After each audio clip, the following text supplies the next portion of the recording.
Today we're going to learn all about the plank exercise, or as I prefer to call it, perfect plank. This is an exercise that's very familiar to most people, and we understand it as being a really good way to strengthen the core. You'll see it performed on forearms like this, and sometimes with straight arms like the beginning of a press up. When I'm training my clients, I generally teach them in that straight arm position. The reason for this is that a lot of the exercises in my programs start in that straight arm plank position. You might then be lifting your legs up behind you or bringing your knees up to your chest as in mountain climbers. What I want to make sure is that the client is starting in a really strong, stable position with good form, that they're recruiting all the muscles needed. You may have encountered a plank in a class maybe. Some classes have plank competitions where everybody's made to do a plank and we see who can hold it for the longest. If you are one of the first people to drop out of the plank, you look around you and there's other people seem to be able to hold that plank position for ages, maybe a minute, minute and a half, 2 minutes. In my mind, the people who fail first are more likely the winners. The reason for this is that those people, when they're holding that plank for a long time, generally, unless they're a highly trained athlete, generally they're doing what I call a lazy plank. They're not recruiting all the muscles throughout their body. If we think of a plank, it's made of wood. It's rigid from one end to the other end. There's no bending or twisting, no movement anywhere. And that's the way you need to be in a plank. So you need to be recruiting every single muscle from your head all the way down to your feet. Let's take a look at how to perform that perfect plank. I'm going to give you a cue. We'll practice it in the plank position, then I'll add on another cue, and we'll keep layering it up until finally we've got you doing that perfect plank. So the first cue is going to be to push your hands into the floor. The reason we're doing that is we want to avoid this dipping where your chest drops to the floor, your shoulder blades come together. That's not a strong position and you're not recruiting all these muscles. So if you understand a little bit about protraction and retraction of the scapula, if you just take a look now, when I push into the floor, my scapula come away from each other and it flattens out the top of my back.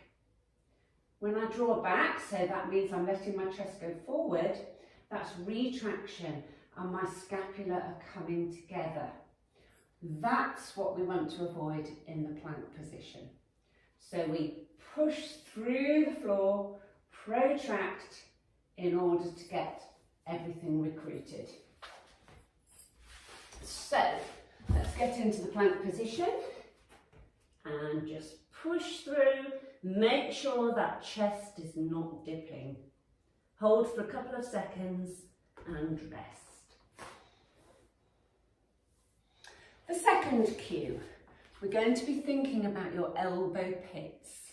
And with your arms, you want to avoid your elbow pits coming in and disappearing from the front. And we want them facing the front here where you can see them. So if I do my plank in this position, just do it kneeling, can you see now that movement? Quite a lot of range there. I want to avoid this where my elbow pits are pointing inwards and turn them out as far as I can so that they're now facing the front. So let's put that together. Up into your plank, push through the floor, elbow pits forward. Hold for a couple of seconds and rest. So your third cue is the classic one of pulling your tummy up to the ceiling. Just making sure that you're fully recruiting your abdominal muscles here, and that will avoid that little dip, that sag in the middle that can happen when we're planking. So into your plank position, push through the floor, elbow pits forward and pull that tummy button up to the ceiling. Hold and rest. Cue number 4 is to recruit the muscles in your bottom, your glute muscles. I want you to squeeze your bottom as tightly as you can. What that will do, not only will it switch your muscles on in your bottom, but it will activate everything all around here, a bit like a girdle, making everything really stable. So let's do that. Into your plank position. Push through the floor, elbow pits forward, tummy to the ceiling, squeeze that bottom. Hold and rest. We're almost there. Final cue is to push the inside of your legs together. So you need your feet quite close together for this. And by pushing your legs together, so your calves and your thighs, that'll switch on all the muscles all the way down your legs. So, final one, let's do this.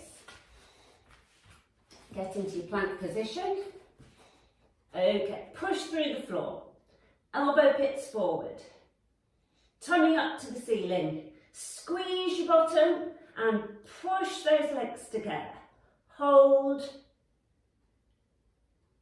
and rest. And you'll probably find there's a little bit of shaking going on there. That's not a problem. That's just your nervous system. It's just recognising that it's very demanding. And a plank should be demanding. It should be exhausting. You can't hold that position for very long. If you're doing it properly, you are activating every single muscle in your body, and that takes a lot of energy. It's making me a little bit breathless now. So there you have it. You now know how to perform the perfect plank. No more lazy planks for you. So every time you have an exercise that either starts in the plank or maybe involves the plank at some point, remember those cues. Switch on all the muscles from the top of your head all the way through your body down to your feet, and you'll be good to go.